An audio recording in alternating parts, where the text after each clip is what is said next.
warahmatullahi wabarakatuh. Waalaikumsalam. Apa kabar kalian, baik? Baik. Nah, apa di sini ada yang sudah membaca di rumah? Belum. Oke, jadi di sini ibu akan membahas tentang membaca. Di sini ibu mempunyai sebuah cerita yang berjudul Timun Mas. Nih, ibu bunyikan. Siapkan dulu ya alat tulisnya, keluarin. Nah, buku dan pensilnya. Sudah siap? Siap. Nah, udah siap. Pensilnya? Sudah. Oke, baiklah. Di sini ibu akan menyuruh kamu untuk membuat pertanyaan dari cerita Timun Mas. Nah, minimal 5 pertanyaan ya. Tolong tulis bukunya.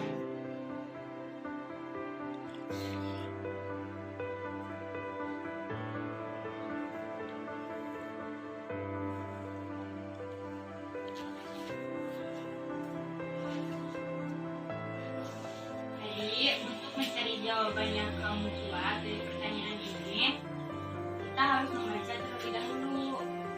Maka baca dulu ceritanya. Baca dulu ya.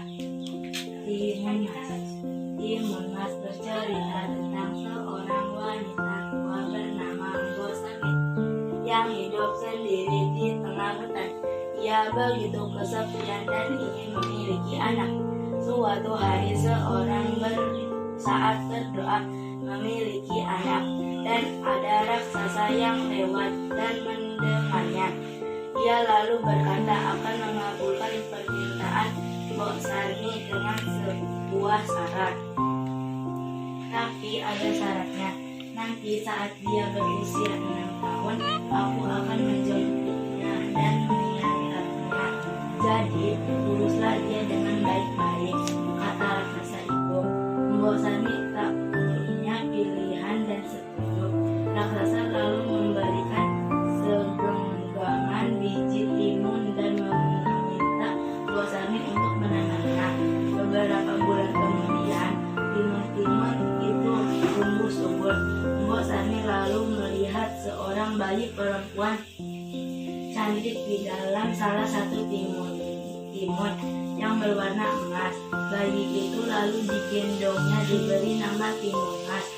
Saat Timun Mas menginjak usia 6 tahun, raksasa kembali dan menagih janjinya pada Mbok Sami. Raksasa berteriak dan meminta Timun Mas diserahkan kepadanya. Kembalilah 2 tahun lagi. Saat ini dia masih kecil dan kurus, kata Mbok Sami. Raksasa pun kesal, tapi dia tak punya pilihan karena tak ingin menyantap anak kurus. Ia pun setuju untuk kembali 2 tahun lagi. Mbok Sami dan Timun Mas terus berdoa untuk mencari jalan keluar. Suatu hari, keduanya bertemu seorang pertapa yang melintasi hutan. Mbok Sami lalu menceritakan kisahnya pada pertapa itu. Jika raksasa itu datang, larilah dengan kencang. Terimalah 4 bungkusan ini dan lemparkan satu persatu saat kau lari, kata pertapa itu kepada Timun Mas. 2 tahun kemudian raksasa itu datang kembali dan Timun Mas segera melarikan diri. Raksasa marah dan mengejarnya. Timun Mas lalu membuka bungkusan dari pertama dan melempar isinya, yakni biji timun. Biji-biji timun itu kemudian berubah menjadi ladang timun, membuat raksasa sulit berjalan karena terjerat batang-batang pohon timun. Isi bungkusan kedua adalah jarum yang berubah menjadi pohon bambu yang lebat. Meski tubuhnya terluka pohon bambu, raksasa itu tak menyerah dan terus mengejar Timun Mas.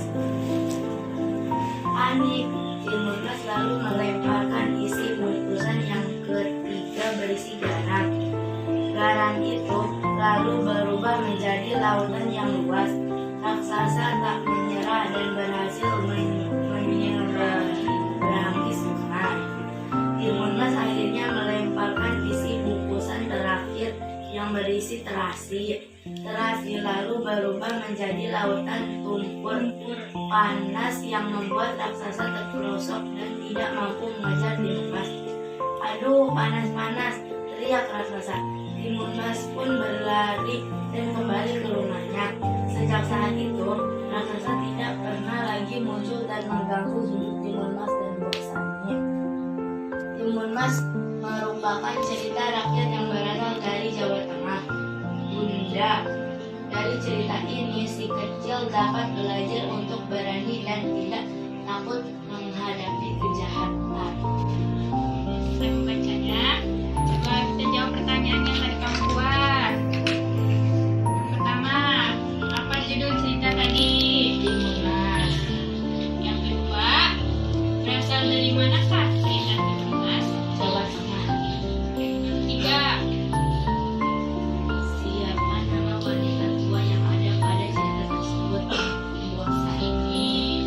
Apa isi dari syarat raksasa tersebut? Syaratnya, jagalah dia dengan baik-baik, lalu raksasa akan menjemput dan menyantapnya. yang kelima, Apa yang dapat kita pelajari dari cerita Timun Mas? Berani dan tidak takut menghadapi kejahatan. nah jadi kita untuk mencari jawabannya itu kita harus membaca terlebih dahulu ya. Nah, udah selesai. Sekian dari Ibu. Wabillahi taufiq wal hidayah. Wassalamualaikum warahmatullahi wabarakatuh.